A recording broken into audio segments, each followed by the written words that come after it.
नमस्कार दोस्तों, देखिए साथियों, अपनी यूनिट 5वीं जारी है और आज इसमें टॉपिक रहेगा क्रियात्मक अनुसंधान, एक्शन रिसर्च।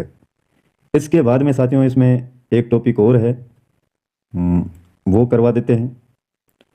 फिर जो नवीनतम जोड़ा गया मैटर है इसी में है 5वीं यूनिट के आगे, वो भी आपको करवा देंगे। एक बार देख लीजिए आप क्या क्या जोड़ा गया है। ये देखिए, ये यूनिट अपनी जारी है, ये आपको करवा चुके हैं पहले, ये पूर्ण हो चुकी है आपकी। और इसमें भी यहाँ तक का मैटर पूरा करवा दिया गया है। 5वीं यूनिट है, ये टॉपिक अपना आज हो जाएगा, इसके बाद में ये रहेगा। और फिर ये नवीनतम जो जोड़े गए हैं टॉपिक, राष्ट्रीय शिक्षा नीति 2020, मोटा मोटी तौर पर मैंने इसके बारे में बता दिया आपको। प्रारंभिक बाल्यावस्था देखभाल एवं शिक्षा है, बुनियादी साक्षरता एवं संख्या ज्ञान, स्कूलों में पाठ्यक्रम एवं शिक्षण शास्त्र और शिक्षक है। समता मूलक एवं समावेशी शिक्षा क्या होती है, इसको भी पढ़ाएंगे अच्छे से। स्कूल शिक्षा के लिए मानक निर्धारण एवं प्रत्यापन। तो ये सारे टॉपिक मैं ही आपको करवा दूंगा साथियों, कहीं पर भी आपको डोलने की आवश्यकता नहीं है। राजस्थान की समसामयिक बाल कल्याणकारी शैक्षिक योजनाएं हैं, ये भी आपको बहुत ही बेहतरीन तरीके से समझाया जाएगा। नए टॉपिक हैं तो अच्छे से, थोड़ा और ज़्यादा अच्छे से पढ़ाने का प्रयास किया जाएगा, क्योंकि पुरानी चीज़ें हैं साथियों, उनको आप बार बार पढ़ते रहते हैं तो ध्यान में रहती हैं। नई चीज़ें हैं तो थोड़े से गौर से पढ़ेंगे इनको। आज देखिए क्रियात्मक अनुसंधान, एक्शन रिसर्च। रिसर्च का मतलब होता है साथियों शोध करना, खोजबीन करना अच्छे से, अनुसंधान। और एक्शन का मतलब क्रियात्मक। स्कूलों में साथियों जितने भी कर्मचारी हैं, व्यक्ति हैं, उनके माध्यम से अपनी और स्कूल की समस्याएं जितनी भी हैं उनका वैज्ञानिक तरीके से अध्ययन करते हैं। और अध्ययन करने के बाद में स्कूल की जो मुख्य गतिविधियां हैं उनमें सुधार करते हैं। यही सारा सिस्टम क्या है, क्रियात्मक अनुसंधान के अंतर्गत आता है। अनुसंधान जो शब्द है साथियों, अंग्रेजी में इसको कहते हैं रिसर्च, और दो शब्दों से मिलकर बना है, एक री और एक सर्च। री का अर्थ होता है बार बार, सर्च का अर्थ होता है खोजना, यानी बार बार जो खोजबीन की जाती है वही आपका क्या है, रिसर्च। इसमें शोधकर्ता किसी तथ्य को बार बार देखता है या खोजता है। बहुत ही आसान है साथियों, इतना मुश्किल टॉपिक नहीं है। एक बार आप पढ़ लीजिए सिर्फ। क्रियात्मक अनुसंधान का क्षेत्र बड़ा व्यापक है, यानी फैला हुआ है। वर्तमान युग में कोई भी ऐसा क्षेत्र अथवा स्थान नहीं बचा है जहां पर क्रियात्मक अनुसंधान न किए गए हों, खोजबीन नहीं की गई हो। चाहे विद्यालय हो, लड़ाई का मैदान हो, खेल हो, अथवा पहलवानों का अखाड़ा हो, या जो खोजबीन करते हैं आजकल तो आपने देखा होगा, खनिज अयस्क, इनकी खोज की जाती है अनेक क्षेत्रों में साथियों। ये सारे क्या है, क्रियात्मक अनुसंधान के अंतर्गत ही आते हैं, सिर्फ विद्यालय की बात ना करें तो। क्रियात्मक अनुसंधान शिक्षा जगत में व्यवहारिक तथा निदानात्मक अनुसंधान का रूप है। व्यवहार में शिक्षा जगत के व्यवहारिक और निदानात्मक, यानी उसका खोजबीन, उसके बारे में जांच पड़ताल करना। शिक्षा के क्षेत्र में क्रियात्मक अनुसंधान का विकास 1926 ईस्वी में माना जाता है। विकास की बात हो रही है किसकी, क्रियात्मक अनुसंधान की। कब हुआ, 1926 में। कहाँ, शिक्षा के क्षेत्र में। क्योंकि सर्वप्रथम बकिंगम ने अपनी पुस्तक रिसर्च फॉर टीचर्स में इसका उल्लेख किया है। तो ये बातें आपको ध्यान में रखने वाली हैं साथियों। सबसे पहले शिक्षा के क्षेत्र में क्रियात्मक अनुसंधान का विकास कब हुआ, 1926 में हुआ। कहाँ पर, रिसर्च फॉर टीचर्स में जो पुस्तक है बकिंगम की, इसमें उल्लेख किया गया। क्रियात्मक अनुसंधान को साथियों कोलंबिया विश्वविद्यालय के प्रोफेसर स्टीफन एंड कोरे 1953 ईस्वी में शिक्षा जगत में स्थायी रूप से प्रतिष्ठित किया था। क्रियात्मक अनुसंधान में शिक्षक कक्षा कक्ष के दौरान उत्पन्न होने वाली अनेक समस्याओं को अनुभव करता है एवं समाधान करने का प्रयास करता है। जैसे बालक कोई गृह कार्य नहीं करता है तो क्यों नहीं किया, क्या इसके पीछे कारण है, वही क्या है, अनुसंधान, उसकी खोजबीन। विद्यालय में देर से आना, कक्षा से भाग जाना, तो इन एक्टिविटीज पर एक्शन करना, इन एक्टिविटीज पर एक्शन करना शिक्षक के द्वारा, यही आपका क्या कहलाता है, क्रियात्मक अनुसंधान। तो मेरे हिसाब से समझ में आ गया होगा सभी को, बहुत ही सरल है। अब इसकी कुछ परिभाषाएं साथियों वो भी देख लीजिए। Main definition of action research, एक है आपके गुड एवं हॉट के अनुसार, गुड एवं हॉट है। क्रियात्मक अनुसंधान उस कार्यक्रम का अंश होता है जिसका लक्ष्य विद्यमान अवस्थाओं में परिवर्तन करना है। यानी उस कार्यक्रम का भाग होता है या टुकड़ा मान लीजिए जिसका लक्ष्य विद्यमान अवस्थाओं में क्या है, परिवर्तन करना है। ये कहा है गुड एवं होट ने। MS कोरे साहब ने देखिए क्या कहा है, शिक्षा में क्रियात्मक अनुसंधान वह प्रक्रिया है जिसके द्वारा प्रयोगकर्ता, प्रयोग करने वाला अपनी समस्याओं का वैज्ञानिक रूप से अध्ययन करता है और अपने कार्यों में क्या करता है, सुधार करता है। जैसे शिक्षा में कोई बच्चे में किसी प्रकार की कमी है तो अध्ययन कौन कर रहा है, प्रयोग एक्सपेरिमेंट कौन कर रहा है, शिक्षक कर रहा है। किस पर, समस्याओं पर जो उसके सामने आ रही हैं कि बच्चे को और किस प्रकार से बेहतर रूप से उसको बनाया जाए। तो वैज्ञानिक रूप से अध्ययन करता है उसका और फिर उसके कार्यों में सुधार करवाता है। ये क्या कहा है, MS कोरे ने कहा है। अब देखिए एक परिभाषा कार्टर वी गुड ने दी है, क्रियात्मक अनुसंधान शिक्षकों, निरीक्षकों और प्रशासकों द्वारा अपने निर्णयों और कार्यों की गुणात्मक उन्नति के लिए प्रयोग किया जाने वाला अनुसंधान है। चाहे शिक्षक हों, निरीक्षक हों, निरीक्षण करने वाले, चाहे प्रशासक हों। शिक्षकों, निरीक्षकों के अलावा और भी साथियों विद्यालय में होते हैं प्रशासन। वो क्या करते हैं, अपने निर्णयों और कार्यों की गुणात्मक यानी गुणों में बेहतर बनाने के लिए, उनकी उन्नति के लिए प्रयोग करते हैं अनेक प्रकार से। तो वही प्रयोग या रिसर्च क्या है, क्रियात्मक अनुसंधान कहलाते हैं। ये कहा है कार्टर वी गुड ने। मुनरो साहब कहते हैं कि अनुसंधान समस्याओं के अध्ययन की एक विधि है जिसमें दिए गए सुझाव आंशिक या पूर्ण रूप से तथ्यों पर आधारित हैं। क्रियात्मक अनुसंधान किसको कहा है मुनरो ने, कि समस्याओं के अध्ययन की एक क्या है, विधि है। समस्याओं का अध्ययन किया जाता है इसमें, और जितने भी सुझाव आंशिक या पूर्ण रूप से दिए जाते हैं वो क्या होते हैं, तथ्यों पर आधारित होते हैं। ये मौली साहब हैं। मौली साहब ने कहा है कि शिक्षक के सामने उपस्थित होने वाली समस्याओं में से अनेक समस्याएं तत्काल ही समाधान चाहती हैं। तत्काल किए जाने वाले अनुसंधान जिनका उद्देश्य तात्कालिक समस्या का समाधान होता है उसे क्रियात्मक अनुसंधान कहते हैं। ये कहा मौली साहब ने कि शिक्षक के सामने कुछ इस प्रकार की समस्याएं आती हैं कि उनका जो समाधान है वो तुरंत चाहिए। जैसे शिक्षक के सामने विद्यार्थी ने बोल दिया कि सर कल कौन सा चैप्टर पढ़ाएंगे, तो ये भी एक छोटी मान लीजिए लेकिन समस्या है। अगर उसका पूर्ण रूप से उसने सिलेबस को नहीं देखा हुआ है शिक्षक ने, तो फिर कैसे टॉपिक बताएगा, किताब में से देखेगा कैसे भी। लेकिन ये तत्काल की समस्या है। या अन्य समस्या जैसे कोई क्लास में विद्यार्थी वो बेहोश हो गया, तो उस समय क्या किया जाए, उसका समाधान किस प्रकार से निकाला जाए। तो इसको क्या कहा है मौली साहब ने, क्रियात्मक अनुसंधान कहा है। कोठारी आयोग ने क्या कहा है, देखिए, भारत के भाग्य का निर्माण उसकी कक्षा कक्ष में हो रहा है। यह कहा है कोठारी आयोग ने, भारत के भाग्य का निर्माण कहाँ हो रहा है, उसकी कक्षा कक्ष में हो रहा है। किसकी कक्षा कक्ष में, शिक्षक की। भाग्य का निर्माण कैसे, विद्यार्थी पढ़ रहे हैं, अधिगम कर रहे हैं, अच्छे से सीख रहे हैं, तो आगे जाकर के वही क्या करेंगे, भारत को बढ़ाने में सहायक रहेंगे। अब देखिए क्रियात्मक अनुसंधान का आरंभ कैसे हुआ। अनुसंधान का सूत्रपात करने का श्रेय सर्वश्रेष्ठ लोकतंत्रीय देश अमेरिका को जाता है। सर्वप्रथम यहाँ पर इसका सूत्रपात किया गया। क्रियात्मक अनुसंधान शब्द का प्रयोग सबसे पहले कोलियर द्वारा द्वितीय विश्व युद्ध में किया गया। यह आपको डाटा ध्यान में रखने होंगे, इसमें कोई समझाने वाली बात नहीं होती है साथियों। जो भी डाटा है आपको याद रखने पड़ेंगे। लेविन ने 1946 में मानवीय संबंधों को अच्छा करने के लिए सामाजिक विज्ञान के क्षेत्र में क्रियात्मक अनुसंधान के प्रयोग करने पर बल दिया गया। किसने, लेविन ने। कब, 1946 में। क्या किया, मानवीय संबंधों को अच्छा करने के लिए सामाजिक विज्ञान है उसके क्षेत्र में क्रियात्मक अनुसंधान के प्रयोग किए। मौली का मानना है कि क्रियात्मक अनुसंधान के विकास के लिए सर्वोपरि उत्तरदायित्व वाला व्यक्ति स्टीफन एम कोरे है। क्रियात्मक अनुसंधान के विकास के लिए सर्वोपरि उत्तरदायित्व वाला व्यक्ति कौन है, स्टीफन एम कोरे। ये किसने माना, मौली साहब ने।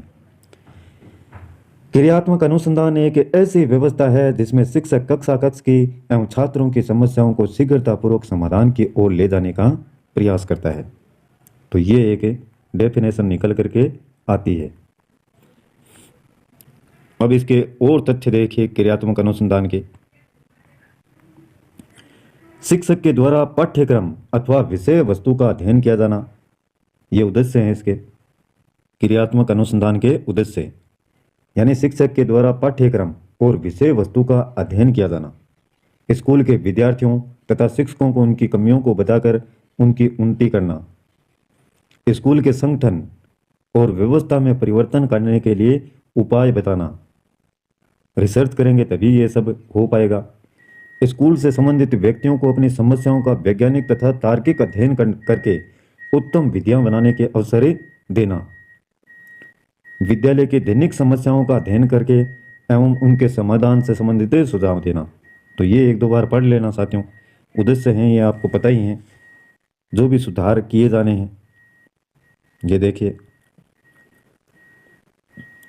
यानी जितनी भी विद्यालय की प्रक्रियाएं हैं उनको प्रभावशाली किस प्रकार से बनाया जा सके, कक्षागत समस्याएं उनका समाधान करने की योग्यता विकसित करना, लोकतांत्रिक मूल्यों को महत्व देना, अध्यापकों की उन्नति, एक दूसरे के साथ मिलकर कार्य करने की योग्यता, समय समय पर क्रियात्मक अनुसंधान के लिए प्रेरित करना।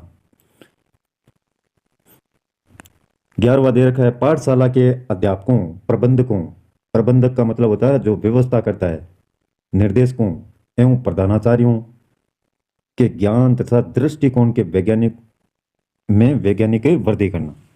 अब इसकी विशेषताएं देखिए। क्रियात्मक अनुसंधान की विशेषताएं साथियों, इसमें अधिक समय नहीं लगता है।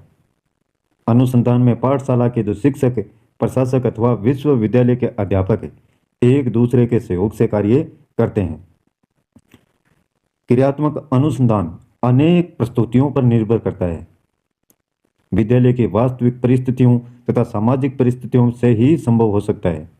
अलग अलग प्रकार की सामग्रियां तथा सूचनाओं को इकट्ठा करने के लिए विभिन्न प्रकार के साधनों का निर्माण करती हैं। अधिकांश क्रियात्मक अनुसंधान निर्णय लेने तथा विभिन्न प्रकार के कार्य करने में केंद्रीकरण की मूलभूत प्रवृत्ति का विलोप करती हैं। विलोप का मतलब होता है खोना। प्राय देखा जाता है कि इस अनुसंधान को करने वाले व्यक्ति सदैव अपनी विधियों में कुछ न कुछ सुधार करने के लिए तत्पर रहते हैं। सुधार तो होगा ही साथियों, जब अनुसंधान करेंगे, खोजबीन करेंगे अच्छे से। मुख्य जो मकसद है वो यही होता है कि सुधार किया जाए कैसे भी करके, और इसके लिए क्या करना पड़ता है? अनुसंधान, रिसर्च। क्रियात्मक अनुसंधान में पाठशाला के समय उद्देश्यों में परिवर्तन, नवीन उपकल्पनाओं का निर्माण तथा उनका परीक्षण किया जा सकता है। अब इसका महत्व देखिए, क्या क्या महत्व है। यह पाठशाला में जनतंत्रात्मक मूल्यों की स्थापना करने पर विशेष जोर देता है। शिक्षकों को, प्रधानाचार्य को अपने दैनिक अनुभवों को संगठित करने के लिए प्रेरित करता है। पाठशालाओं के संपूर्ण यांत्रिक वातावरण को समाप्त करता है। पाठशाला के प्रबंधकों, शिक्षार्थियों, निरीक्षकों आदि की समस्याओं का समाधान करता है। क्रियात्मक अनुसंधान में किए गए प्रयोग वास्तविक परिवर्तन लाने में क्या होते हैं? कारगर होते हैं। क्रियात्मक अनुसंधान का प्रयोग पाठ्यक्रमीय, पाठ्यक्रमांतर तथा पाठ्य सहगामी क्रियाओं के साथ संभव है। सभी समस्याओं के समाधान में इसको अपनाया जा सकता है। क्रियात्मक अनुसंधान द्वारा परंपरागत तथा रूढ़िवादिता का खंडन किया जा सकता है। दैनिक बदलती हुई परिस्थितियों के अनुरूप क्रिया में पर्याप्त मोड़ लाया जा सकता है। इसके क्षेत्र देखिए कौन कौन से हैं। पाठांतर क्रियाओं से संबंधित, परीक्षा संबंधी समस्याओं से संबंधित, शिक्षण की समस्याओं से संबंधित, बाल व्यवहार की समस्याओं से संबंधित, विद्यालय संगठन तथा प्रशासन संबंधी समस्याओं से संबंधित। क्षेत्र यानी क्रियात्मक अनुसंधान विद्यालय में किस प्रकार से फैला हुआ है। पाठांतर, अनेक प्रकार के जो पाठ हैं उनमें अंतर होता है, उनसे संबंधित विद्यार्थियों के जो भी समस्याएं आती हैं उनका किस प्रकार से सॉल्यूशन किया जाए। परीक्षा संबंधी समस्याएं आती हैं बहुत सारी, शिक्षकों के, उनका समाधान कैसे किया जाए। शिक्षण, पढ़ाते समय जो भी समस्याएं आती हैं और बेहतर तरीके से कैसे समझाया जाए। बाल व्यवहार की समस्याएं, छोटे बालक हैं उनके व्यवहार को परख के अच्छे से उन पर रिसर्च करके उनकी जो भी समस्याएं आ रही हैं उनका समाधान भी किसके? क्रियात्मक अनुसंधान के द्वारा किया जाता है। विद्यालय संगठन, विद्यालय संगठित ही होता है साथियों, नहीं तो चलता ही नहीं है बिना संगठन के। यानी इसका कोई ना कोई ऑर्गेनाइजेशन होता है और प्रशासन संबंधी समस्याओं से संबंधित है। प्रशासन के सामने भी विद्यालय में बहुत सारी समस्याएं आती हैं, उनका भी रिसर्च के माध्यम से समाधान किया जाता है। तो इसके क्षेत्र क्या है, बहुत ही व्यापक हैं। क्रियात्मक अनुसंधान के पद या सोपान, ये इंपॉर्टेंट है, अच्छे से ध्यान में रखें आप। एंडरसन के मतानुसार इन्होंने कहा है क्रियात्मक अनुसंधान के ये निम्न सोपान है। पहला है समस्या की पहचान कर चयन करना। विद्यार्थी के सामने जो भी समस्याएं आती हैं, शिक्षक का कर्तव्य क्या है, उनको खोजें, अच्छे से खोजबीन की जाए और फिर उन समस्याओं का चयन होने पर उनका समाधान करना। तो सबसे पहले क्या किया जाएगा, समस्या की पहचान कर उसका चयन करना कि विद्यार्थी के सामने क्या समस्या है। तो ये शिक्षक का कर्तव्य है कि उस समस्या की पहचान करके उसका चयन करना सबसे पहले। और उसके बाद में ये उदाहरण भी दे रखे हैं, देखिए जैसे बच्चों का विद्यालय में देर से आना, विद्यालय से भाग जाना, ये एक समस्या है और इसकी शिक्षक क्या करेगा, पहचान करेगा और फिर उसको चयनित कर लेगा। फिर समस्या को परिभाषित करते हुए उसका विश्लेषण करना, यानी समस्या को पहचान लिया, चयन कर लिया उसका, और फिर क्या करेंगे, उसको परिभाषित करते हुए विश्लेषण करना। जैसे समस्या को पहचान लेने पर उसे हमें परिभाषित करना होता है, जिससे समस्या के समाधान में सहायता मिलती है। और समस्या के कारकों का विश्लेषण करके उसका जो रूप है वो निश्चित करते हैं। फिर समस्या के कारणों का विश्लेषण, ये समस्या क्यों आ रही है, आखिर क्या कारण है इसके पीछे। समस्या को परिभाषित करने के पश्चात उसके कारणों का विश्लेषण करते हैं, अर्थात उसको टुकड़ों में बांटते हैं। विश्लेषण का मतलब भी क्या है, टुकड़ों में बांटना, तथा कारणों के आधार पर ही परिकल्पना उपकल्पना का निर्माण होता है, फिर उस पर कल्पना की जाती है। चौथा पॉइंट है उपकल्पनाओं या परिकल्पनाओं का निर्माण। किसी भी समस्या से संबंधित अनुमानित कारण का पता लगाना, अनुमान लगाते हैं, इसी को क्या कहते हैं, परिकल्पना। कि ये समस्या आखिर हुई तो क्यों हुई, अनुमानित कारण। शोधकर्ताओं को उन्हीं कारणों को महत्व देना चाहिए जो उसके नियंत्रण में हो, कंट्रोल में हो। ऐसे ही परिकल्पना ना की जाए कि वो उस विद्यार्थी के इर्द गिर्द भी ना हो, यानी झूठ का सहारा उसमें नहीं लिया जाना चाहिए। पांचवा, परिकल्पना उपकल्पना परीक्षण का प्रारूप तय करना। जो भी परिकल्पना शिक्षक द्वारा निर्धारित की जाती है उनका अलग अलग परिस्थितियों में परीक्षण किया जाता है तथा उस परीक्षण से संबंधित योजना बनाकर क्रियान्वयन किया जाता है तथा पुष्ट प्रमाण प्राप्त किए जाते हैं। पहले जैसे विद्यालय से एक विद्यार्थी है वो भाग गया, तो ये भाग तो गया, ये समस्या का चयन आपने कर लिया। चयन करने के बाद में आप उस पर कल्पना करते हैं कि क्यों भागा, उसके कई कारण आप खोज निकालते हैं, भागने का क्या कारण है। और फिर सारे शिक्षक मिलकर के या अलग अलग प्रकार से अलग अलग तरीके से शिक्षक अपने अनुसार देखते हैं कि क्या समस्या हुई। तो ये अनुमानित कारण है, अनुमान लगाया ऐसा। फिर मिला जुला क्या है, इससे जो मिलता जुलता है शिक्षकों का, उसका क्या है, एक प्रारूप तय कर लिया जाता है, पुष्ट प्रमाण प्राप्त किए जाते हैं उसके कि ये सटीक है, यही कारण है इसका भागने का। और फिर तथ्यों पर आधारित निष्कर्ष निकालते हैं और समाधान की प्राप्ति करते हैं। अब देखिए शिक्षा अनुसंधान, एजुकेशन रिसर्च। शिक्षा अनुसंधान दो शब्दों से मिलकर बना है, शिक्षा तथा अनुसंधान। WM ट्रेवर्स के अनुसार शिक्षा अनुसंधान वह प्रक्रिया है जो शैक्षिक परिस्थितियों में व्यवहार विज्ञान का विकास करती है। अब इसकी विशेषताएं देखिए। ये विशेषताएं हैं साथियों, शिक्षा अनुसंधान परिमाणात्मक है की अपेक्षा क्या है, गुणात्मक अधिक होती हैं, यानी विद्यार्थी के जो गुण हैं उनको अधिक जाना जाता है इसके द्वारा। शिक्षा पद्धतियों के विश्लेषण में सांख्यिकी प्रविधियों को प्रयुक्त किया जाता है।